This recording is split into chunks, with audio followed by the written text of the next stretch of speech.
Start. Okay, Boker Tov, everybody. Start this off here. Just a moment. Go.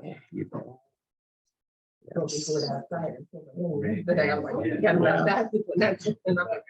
All right. Today we learn Le'ili Nishmat Avigdor Chayavram Ben Meir Tzvi Rachalea. In addition to, we also learn Le'ili Nishmat Shoshana Bregman Zichronah Livracha. Both Neshamot. We are in the middle of chapter 18, page 102 in the book, the small book. The paragraph begins with using a different printing, begins with the words Hinei Shoresh HaChasidut Hu. Until now, in this chapter, dealing with the topic of Chasidut. And what he said basically till now was what it is not. He wants us to understand what it truly is. And what we're going to do is see, okay, he wants to be a Chassid. It's okay, he can bark. We're going to see here of a little bit more insight into what Chassidut is, and he's going to come to a key of what really is the fundamental concept of being a Chassid. We're going to get to that in a little bit. Plus, I came across a nice Gemara, I think it's Gemara, or no, some commentary on the Gemara. We'll see that about a little bit deeper about that. Okay. The root of Chasidut is happy is the person who toils in Torah and gives nachas to his creator. What does that mean, first of all? What does that mean to give nachas to Hashem? So we often mistakenly relate to Hashem as Melech. When I say mistakenly, it's not a mistake. Obviously, he's our Melech. We also have to remember he's also Abba. He's our Father, Avinu Malkeinu. So when we, for example, do something that either when parents are alive or even after they're no longer alive, we do something that makes them proud, they're happy about it, that brings them nachas. When we do mitzvot, we do what Hashem wants us to do, it brings nachas. So if you would stop here at the paragraph in this chapter, say that's not, I mean, how is that Chasidut? Because we all do mitzvot, and every time we do a mitzvah, it brings nachas to Hashem, right? So how is this different? What's the hallmark of doing it for Chasidut? We'll see it now. When it comes to all the mitzvot that we have to do, they're all known. We know we have to keep Shabbos. We know we have to do this mitzvos. I'm doing all Ashkenazis right here on purpose. We have to do all these things.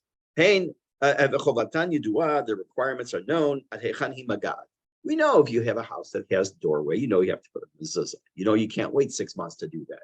By the way, just parenthetically, I just actually twice in a week got this question. You know, there's a misconception about when you have to put up a mezuzah. In Israel, whether you rent or purchase, you have 1 day.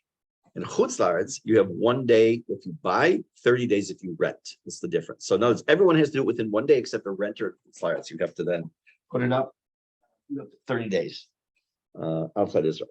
So we all know what we have to do when it comes to mitzvot. Omnam, however, Misho hevet haborei, someone who loves borei Baruch Shemo Av Hamitit, someone who truly loves God. Lo yishtadel v'yichaven liftor atzmo. They will not suffice them to just do the mitzvah like the bare bones. Let's just do kind of be outside the mitzvah and move along with life. He's going to give a mashal or a parable of how we would relate to a parent that you get along with, a parent that you love, and the parent loves you. He says as follows: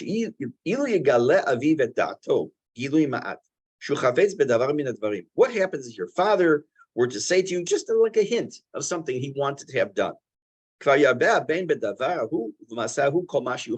Like he may say, okay, do me a favor, could you just look, there's a little scratch on the wall, can you touch it up? The child's touch it up. He says, I'll touch it up, I'll paint, I'll do everything I can because my dad wants it. I want to help him. Even if his father kind of just mentioned it kind of in passing, just one time. He already understand the inclination of what his father is looking to have done. in order to do what he was told, but also even more than that, way above and beyond. This reminds me of this an old joke. I've seen it many times. You've probably seen it. It says, if a guy, it's about a guy talking to his wife. If a guy says to his wife, he's going to get it done, there's no need to remind him every 6 months. Okay, anyways. Sorry. Is it really? How's it today's done? It brings you to do what you want to do. Right. Right. Yes. So it will prompt you to do. Right. Very good. So the idea of making an edit to do something. Actually, in my Shulchan Aruch Yomi, I have just finished Darim very recently, and it talks about, you can't just stop making eder, but if to get you to do something, so let's say you want to take on something, a custom, a halacha, to do it better, exactly that. But the Gemara, so it's very cool, very cool. So here he's saying, like, just like you would want to please, and by the way, it doesn't just mean a parent, although this is the example, it's your beloved, and he's going to give other examples, your spouse, your friend, someone you're very close to. You don't want to do just a backwards job, a partial job. I know that if I were to do this, it would bring nachas to my parent. There's no need to wait for there to be anything spelled out explicitly. And don't do this, and please do this and do this. You already understand intuitively what the parent wants. Yes. Is there a question of adding on? Oh, very good. Okay, so 1 second. I'll finish the sentence and I'll answer that. He doesn't have to wait to be told an additional time, another time. Exactly. So the question is there a problem what you would call bal tosif? You're not allowed to add. So bal tosif means taking a mitzvah and adding to the mitzvah something that's not part of the mitzvah. For example, taking tefillin and putting a 5th parsha in the head or the arm. Okay, that's adding on to a mitzvah. Bal tigra is taking away. You only have 3 in the head or 3 in the shoyad. Once you're within the parameters of the mitzvah, the more you do it, the bigger it becomes, so to speak. There's not an issue about tosif. For example, if a person kibbud avim, right? So the parent asked for a glass of water. Not only you get a glass of water, you put some ice in because he likes it and makes it a certain glass he particularly likes. That's not bal tosif. You're adding on to his words. You're not adding to the mitzvah. You're doing the mitzvah. You're making the mitzvah even deeper and stronger, right? It's okay, buddy. It's fine. What's that? What's that? If you're asked to touch up something. Yes. And you end up painting the whole wall. Right. Okay, so if you're asked to touch up the wall, you paint the whole thing. Again, it's not bal tosif. It could be a problem if you know that that's not what he wants because he's planning on painting a different color. That goes against kibbud avim. But if you know he's got the paint, he bought it, it's been sitting there in the corner for a year, and you say, you know what, I'm just going to do it. I'll make him happy. Yeah. But are we assuming? Are we trying to read someone else's mind? Good. Very good. So the question is, are we assuming too much? So let's go first to the religious aspect. Let's talk about Hashem. We always can assume Hashem wants us to do better with the mitzvah. Okay, to do it with more kavanah, to expand the mitzvah, to do it as best as possible. Because yes, if I light my Hanukkah lights, I can do that within a matter of 30 seconds. I can be completely finished, right? Be completely done. But if I want to make it nicer, I can have a nicer Chanukiah. I can have oil instead of wax. I can do something to improve it. I can sing a couple songs. I can say the Shem Yuchud beforehand to get it. There's nothing wrong with that because we are assuming we know that's Hashem's desire. When it comes to, like you say, reading somebody else's mind, how do we know? Because it's all this book is about. This whole book is about expanding on our relationship with Hashem, making our relationship deeper and better and closer. This book is about, and the Tanya is about, and this Orchot Tzadikim is all about expanding and getting our relationship with Hashem better. And we do that in how we do his mitzvot and his ratzon. His ratzon is, it says, Zeh keli vandehu, which means, the Gemara says, Hitna elefanav b'mitzvot. You should adorn yourself with mitzvot. Make a nicer lulav, a nicer Chanukiah, bigger sukkah. That is specifically woven into the whole area of halakha. Okay. Now, when it comes to humans, you're right. In other words, if my father was shown were here, right? He said, "This little sketch, you just touch it up." That's all I would do because I know who he was, right? I know he'd want to do the rest, and if I did it, no, you didn't do this. Okay, you got to fix this. So just you do it. That's fine, no problem. But there is some psychology involved for sure. And you can't do something, get a good example. There are people who like to, let's say, call them control freaks. Okay, there are control freaks in this world. And when you are asked by a control freak to do something, the control freak very often will end up taking over in the middle or telling you do it a different way. This is not how you want to get done, all that kind of stuff. So in that kind of case, you got to be very careful, right? When they ask for that scratch to be fixed, and they're the control freak, and their plan is to spackle it, put the spachta on, spackle it, put it and then you juice that little bit, but then you say, oh, there's another scratch over there. No, what'd you do that one for? Right? That was gonna, it's not straight or whatever. So yes, there is, it's not just an all-encompassing, he asked me to get him a Band-Aid, so I put him into ICU. Right? Okay, it doesn't work that way. Okay, so right now it's idea. I'm gonna read this next line. I want you to really listen to this one. We see this with our own eyes. This happens between all people who care for each other, love each other, their friends, between the spouses, between parent and child. I'm not being PC, I'm just, because literally means between husband and wife and father and son, but just it's encompassing. You know me, I'm not PC. The general rule is no matter whether their love is extremely great and strong, I'm going to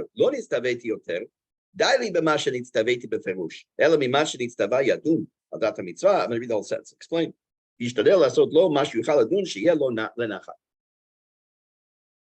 When someone you really care about, child, your spouse, your very close friend, a parent, asks you to do something important. I'm not talking about could you just bring me the paper. That's important too, but it's not as important as could you go and pick up the prescription for me.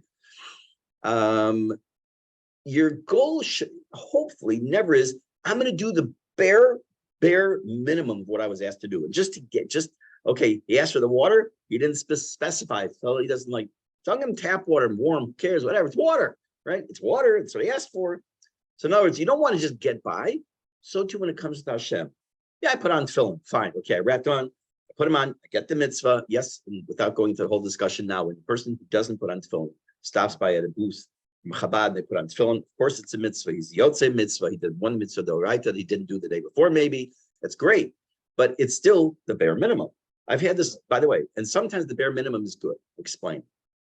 By the way, for those of you in Tanya, we're going to get to this eventually. Like, how is that? I've had people say, what kind of mitzvah is that? He doesn't know what he's doing, just mumbling some words, putting on, how much different is that from some people who do it every day? But besides that, it's like that indicates that the mitzvah you do every day isn't the mitzvah either, because it's only done once. Some people put on the tefillin a couple of times a day, but they only did it once. He said it and moved on. So what's that different from him? We're going to get to that in the other book. Okay. But when it comes to doing something just to kind of be Yotzei, there are times that is really the best thing to do. I'll give you an example. I've dealt with adults also, but especially with teens. When it comes to Birkat Hamazon. Matter of fact, before we made Aliyah, I spent a Shabbat here, and I gave a talk on Friday night. Boy, I have to really step back though first. Talk about a different culture. You know, in the States, when you give a talk on a Friday night, a Shabbat, not regular shul thing, but something different. So you give it a title, and sometimes the title is meant to be catchy, to make people think. And I didn't know about. I had just joined MA Chat, and I put the title of the talk was "Why is benching so long?" Oh man, I got emails from a couple of people. What do you mean it's so long? What's what we're supposed to do? We have to thank God. I said, chill. I didn't know these people. I mean, I knew one or two of them, but a couple individuals, I had no idea what they were talking about. So I said, kind of take a chill pill. It's just a catchy title. But the Sofosha of the Davar was like, why is benching so short? I mean, like when you really see what it's all about, you really should be saying a lot more. Any case, so I was giving this talk on Friday night and talk about benching. And so the topic of benching or Birkat Hamazon comes up often. I've heard things such as on a weekday to someone saying to his friend, why are you benching? It's not Shabbat. Very, very common. So what I have done with teens, I've done two things, and with adults also. Number one, I said, you don't bench, right? No, I don't want to bench. It's too much. I said, fine, say the first paragraph. I can do that. Yeah, it's better than not benching at all. Well, it's just one paragraph. I said, yeah. There's a couple of brachot of Doraita, I mean, the Torah based, and the rest is D'Rabbanan, but at least get one bracha in.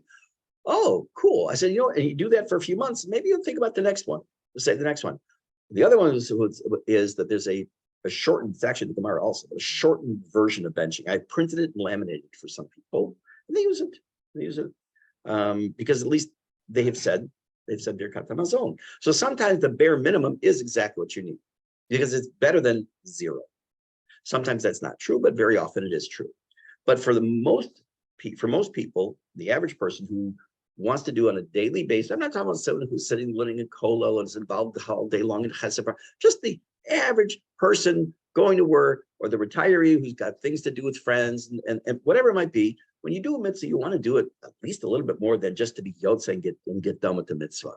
And I'll show you that we can see that the love of a mitzvah changes with its frequency. What does that mean? There's one bracha we make once every 28 years. It's called Birkat Hachama, right? We're going to make it again, Bezrat Hashem. We're here 13 years. We're going to make it in 15 years, Bezrat Hashem, correct? Or 14 years, 13 or 14 years. We made it in 2009, so 28, so it's 2027, or 2037, rather, correct? 2037. Is that right? 28, 20, 2010, and 20, so 20, whatever it is, whatever year it's going to be. I'm not good at math at the top of my head, but it's going to be a couple days after Pesach. It's always right around Pesach. And you see there's books that I actually have them the last couple times. There's books that come out, and I'm sure you have the art scroll, Birkat Hachama, or no, you got Birkat Hachama. And it's exciting, and it's a one little bracha, but you know, the build up and saying Psukim of Hallel, and it's a big deal. Or come to recently, we went to shul, heard the shofar. By the way, no, never mind. No, by the way, it's too long discussion. You hear the shofar. You only hear it, even if you hear it during Elul and you heard it during a shul. Now it's a mitzvah. Ashkenazim stand, Sfaradim sit at the first beginning of the brachot in the first section of the blowing the shofar, but you really pay attention. Like, okay, I got to really try and focus and concentrate. Whatever it might be, something that comes infrequently. The problem that happens is the frequent stuff, the day to day, which is exactly why the Navi Yeshayahu tells us that Hashem doesn't like when we do things melimuda. We do things just out of rote, out of habit. Famous story. It's famous because I'm sure I've told it before, but it really fits here. There was a man who was known as the Rugged Shavar Rebbe,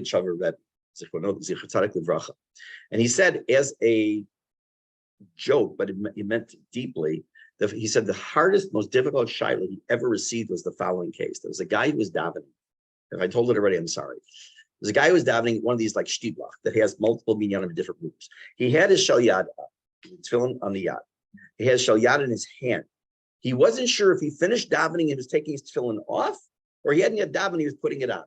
Now, he could have made up the story just to make a point, which is likely, because I can't believe someone can be that bad, even me. But what's his point is that we do things so many times. That's why there's halachot in Shulchan Aruch that talk about what happens in your middle. It happens to everybody. You're in the middle of Shemona Esrei, you say, wait, what bracha am I at? And unless you're looking at the words, actually following, it can happen. Your mind, and what happens like when someone suddenly decides to go, oh my God, or Mashi V'ruach, right? And then it kind of throws you off if you're not focused where you're at. Now, I'm not talking saying just a little louder. I'm saying some people really feel it's their job in this world to be in the back of the shul and say it loudly, Ya'alev Yavo, right in the middle of Shemona Esrei. So, and I understand their goal is to remind you, and that's helped me on occasion. But it also throws you off. But also, if your mind wanders, I'm sure your mind's never wandered in Shemona Esrei. It happens to me. Okay, so feel pity for me on this one. And your mind's elsewhere, and all of a sudden you're saying, wait, say refining that. So the halacha is it's dealt with. You go back to the last bracha you for sure said and pick up after that. But that's why, because we get used to things. His point here is, and that's why none of this has been in direct digression. This is all this point, is that not only do we have to make sure we do the basic mitzvah, but we have to do it. You know that I told you this before. I buy a new siddur. I try once a year to get a new siddur. It's once a year, once every 2 years. I get a new siddur. That newness, that chadshut, makes me focus better in tefillah. I just bought one that I've been putting off literally for years buying. It has all these kavanot, what you're supposed to think about with each word, what you say, and it has above each word, many of the words, what you say, and introductions, and all the Kabbalistic stuff. my Shemona Esrei went from 5 to 10 minutes long. I only can do it a couple days a week. It's really hard to focus that much. I know it's sad, isn't it? But it's not a matter of focus, it's a matter of just sitting there reading everything alone. But again, what are you doing? You're taking something and you're improving on it, because you know that not only is it good for you, it also brings nachas to your father. He wants you, he says, look how much more time he wants to spend with me, right? That's what he's talking about. That is one of the hallmarks of Chassidut, and we're going to see it even deeper in a minute. Take a look at the next paragraph. So too, just like in dealing with parent, spouse, and wanting to do more than is expected, so too when it comes to a person's creator, it's also a strong love. Also, one of the things I've always had about this book is his run-on sentences. Drive me crazy. So let me just read a split in the middle. This is like 10-line sentence. He says, also, this is one of the types of love that one should have for mitzvot. We know the mitzvot, right? Shabbat, challah, candles, whatever the mitzvot are.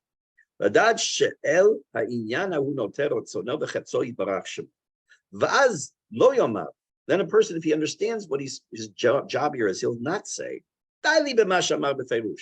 it's enough. Yeah, it's not enough. It's enough what it says in the halacha. Yeah, I'm going to get by. There's lots of examples. You all can think of. I'll just kind of do whatever I have to do. I'll say the bracha, I'll mumble through it, I'll put on the tefillin, I'll whatever it might be. Just the opposite. Yomai should say, now that I see that this is what Hashem wants, it'll be in my eyes, it means literally to my eyes, but I'll be able to see with my own eyes to increase this mitzvah, that as much as I can understand and see that this is what Hashem wants, I will expand on the mitzvah. But to pick up what Mark said before, not to the point of adding to the mitzvah. You have to work still within the framework of the mitzvah. You can't change the mitzvah. This is what is meant, what it says. You're giving nachas to Hashem.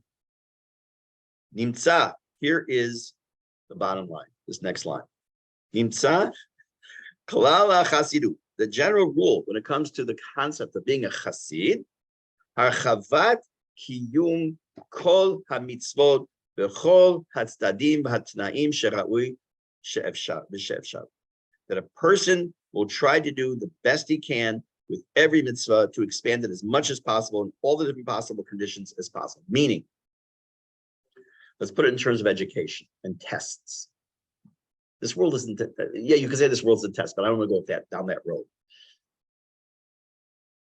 Let's say you go to the doctor, and it's not that common here, but in the United States, very often you go to doctors, usually it's private doctors, their diploma is hanging on the wall, right? University of this, university of that, medical school this, medical school that.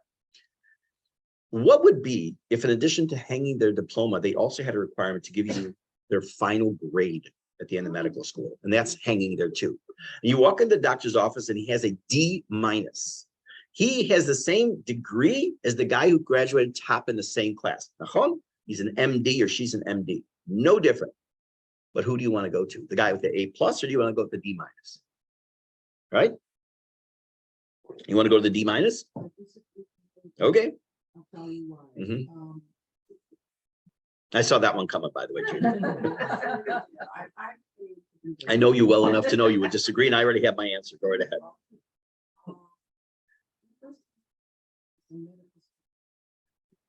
And the joke was, and I thought was true, in the class, the people who got the highest marks went into research. People who got the lowest marks went into family practice. The people in the middle went into everything else.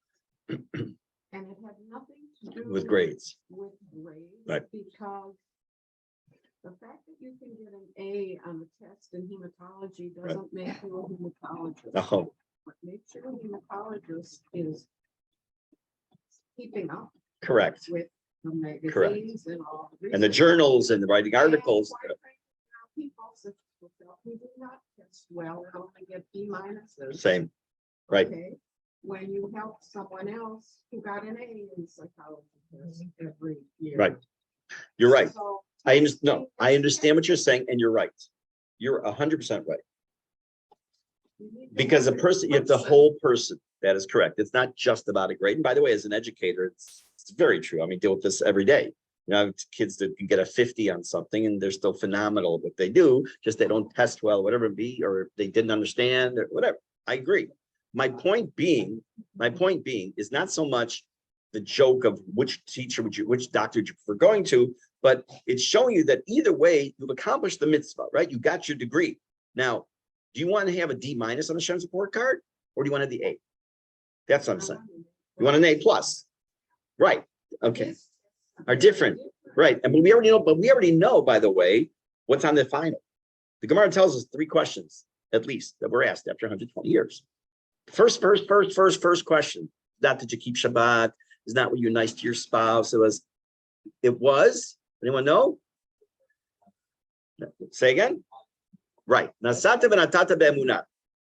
Did you deal honestly in business? Of all the questions Hashem would ask, that's the first question. That's its own shir. Second one, did you kavata itim l'Torah? Did you set aside time for Torah to learn? And now,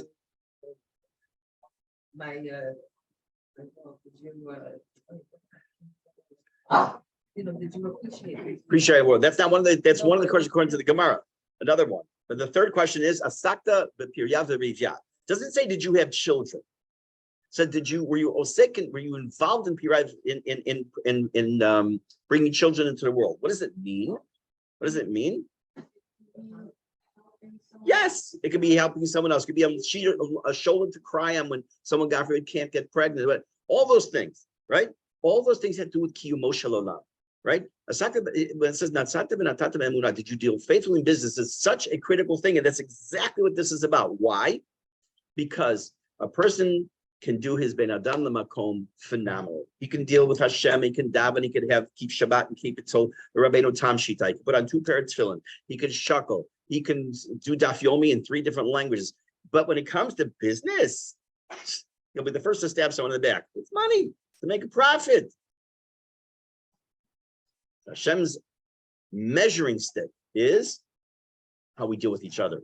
Were we honest? Tell you the truth, a conversation I just had with the student last week, 14 years old, I was shocked at his response, and not in a good way. We were talking about honesty because we learned some together, and we're talking about honesty. I said, what would you do if you went to the Makolet, you gave a 20 shekel bill for something, and you got change as if you had given it 50, and you realized that after you left the store, he said, they messed up. I said, what do you mean they messed up? I said, what if that had been they gave you by accident 1,000 extra shekels? Oh, that I take back. I said, why?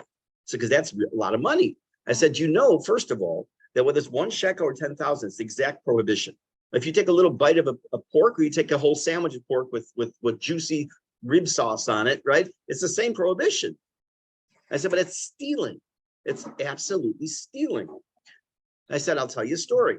This is a story inside of a story. A number of years ago, Andy and I had to, we were hosting something in our house. I don't remember what. Oh, I did. Okay. And we went to Rami Levy. We bought something we don't normally buy. We bought packages of like deli to make these big hero sandwiches or something. We bought out like 8 or 10 packages, came home, and we always, my wife is wonderful at looking at the receipts after we go shopping, even in the store. For whatever reason, we were in a rush, we came home and realized when we got home, instead of charging us for 10 packages, they charged us for 1. And that's that's like lots of money. So the next day I went back, I brought the receipt, I went to the counter, and I told the guy that, look, you charged for 1, but I'm here to pay for 9 more. First of all, he called his manager over. He didn't believe that we were doing this. He said, you got away with it, basically. Why would you come back? I said, because it's stealing. They gave us a gift for being honest. I didn't want to take it. You have to take it. Remember, it was a bucket of some stuff. So it's forget the Chil Hashem aspect of it. That's a real. Never. I had that up. Did you? I had that right when I moved. Yeah. Whatever they didn't charge me for second for sound. Like also it did. And, but the problem was when I came back and tried to explain it to them with my broken Hebrew, right? like it took forever and they couldn't use that, well, why? And the same thing, they couldn't Right. understand between the language and the like, why are you doing this? Right. And then they brought me over to cheap out of wine. So thank you for being honest. So I will tell you a question I've had a few times over the last few years, and you should know the answer to this one.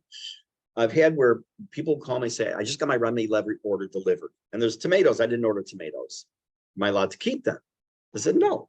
You have to message them that you got them. They will always tell you, just keep them. That's fine. But until they tell you keep them, you can't. You have to make your attempt to return them. They could come pick them up. You don't have to necessarily schlep to the store because they delivered it to you. They should pick them up from you. But it is, unless they tell you, and they always will tell you, unless it's obviously a very big ticket item, keep it. You can't. Okay. That's this idea. We talked about this in the topic of Nikiyut, right? We talked about this, that the person has to be, his hands have to be clean. And it doesn't just mean physically, but it means also from having any ill-gotten gains. And it doesn't make a difference if it's a 1 shekel item or a 50,000 shekel item. It's the same problem. I'm going to say something. Just to clarify that. Yeah. That person who's at the collecting store. Yes. The authority don't do it, because then you're pushing it, then he has to pay for it. Right. Because he doesn't have, he's not the bottom of the store. Right. If that person says, don't worry about it, right? Is that what you're saying? But that individual, is he the manager? If he's not the manager or he doesn't own it, that's on him. If he's the one who's transferred the Avera to that guy, because he's basically enabled to steal. That's correct. Now, there's a video I just saw. Did any of you see this? I don't think I sent it in the group. Fantastic. I will send it, but I'm going to still tell it to you because I loved it. It's 3 minutes long. It's one of these Torah Anytime videos. Guys telling you a story happened in Passaic a number of years ago. Passaic, New Jersey, right? New Jersey? It's all the same thing to me over there. It's all that part that's outside the United States. Anyways, the guy was went to a gas station and he filled up. And while he was about ready to pay, the clerk said, you know, one of your guys is just here. And he filled his tank up and he took off and didn't pay. I mean, your guys, you know, Jew. Oh, that's terrible. So you know what? Let me cover that. I can't believe a fellow Jew would do something like that, wearing a kippah, you know. So let me pay for it. He paid for it. He goes home and he said, I feel terrible that someone should make such a chil Hashem. And then he forgot about it until about 3 weeks later. There was a story in the paper that this attendant at the gas station was arrested for fraud. He kept telling every Jew who came to the gas station, there was one of you guys, and he kept pocketing the money. Mi ka'amcha Yisrael, he says every single person he told the story to gave money. Mi ka'amcha Yisrael. Unbelievable story. I will still forward it to you because it's beautiful the way he tells it. So you're the guy that walked away without paying. So, what? I went the other side of the hospital. Yeah. So I can believe that. Yeah. Because very defined areas in the city. Uh-huh. There was south of Palestine. Right. North. People had no idea about the city. Yeah. It was a radio. Oh, by Paulson Avenue? Which side? Oh, wow. How could they cut? Jews lived by the park. So it was clear Who was? who was who. So yeah. Yeah. Right. Yes. Yeah, I know. So very big. yes. My pleasure. My pleasure. The mayor Yes. had $100,000 job. He gave up. Wow. Need you say more? Yeah. Obviously. So the point of Mika Amcha Yisrael, who else in the world would cover someone without knowing who it was? You know, sometimes someone runs short. You're in the store, the line in the store. It just happened to my wife recently. Then the guy didn't have any money. So, okay, you helped someone out. Okay, or the guy pulls away. And by the way, people forget and come back. I had the funniest thing happen to me in the middle of Corona, when things started to open up again. Now, I had basically left the neighborhood for months, like all of us. And I went into Yesharim. There's a little bit of feeling of freedom. I hadn't been in a regular store for such a long time. I went to Aroma. Well, I don't remember where it was. And I had an outdoor section, but like just, buy it at the street, on the side of the street. I had the coffee. I took it and I started to walk away. And she says, basically, it's accepted around here to pay for what you buy. I said, oh my God, I haven't been in the store so long, I forgot. It's, and then the other day I was on the bus, I didn't understand why my card didn't work because I was using my Visa instead of my Radka. I'm a little mixed up, I think. Yeah, I know. Okay, let's finish one more sentence here. I'm gonna finish one more sentence, and I'm gonna leave over to next week this piece of the Gemara that I want to share with everybody because it really comes up. It's really nice. This comment from the Gemara, that's made on the Gemara. This is the last paragraph of the paragraph. So you see now, this should sound familiar to you because we already talked about this idea of prishut, of asceticism, which I don't like the word, but separation. When it comes to prishut, it's the lotaseh, stay away from, stay away from, stay away from. And chasidut is the opposite. This is the surah on the one hand, turn away from evil. Asay tov. This is not just asay tov. This is asay tov melod. They're basically the same concept. Shul hosif ala maforash. You want to add on to that which is clearly stated. Mashunu chaladin lefi hamitzvah. That which we're able to figure out based on the mitzvah hamaforeshet, the clear mitzvah. That will bring Hashem nachas from us. He ends the statement of this paragraph, or this chapter rather, with the antithesis of how he started off. He started off the chapter saying, people think Hasidut is this and this and this. No, that's shtuyot. He said, this is the true Hasidut. And now he says the next chapter, which we'll pick up Bezrat Hashem next week, will start to explain the details. And this next chapter, Yud Tet, is phenomenal. I love it. You'll see why next week. And also, it may sound to you like, wait a minute, I thought this part of the book is the hard part, right? This part is the easy. It sounds pretty easy, this one almost, to be a chassid, to really push the limits and push more. The answer is that, again, what I said to you last week or whenever it was, that just like in certain areas in Tanya, where there's topics that are mentioned that are beyond almost everybody's ability to do, and in Mesilat Yesharim, it's because there can be certain days, hours, or minutes when we can't achieve that. We can reach the level of a chassid or someone's a parush or someone who is, we're going to see about kedusha. You can. It is absolutely attainable. Sustainable, not necessarily. Attainable and achievable in bits, absolutely. So that's my story. I'm sticking to it. Have a nice day, everybody.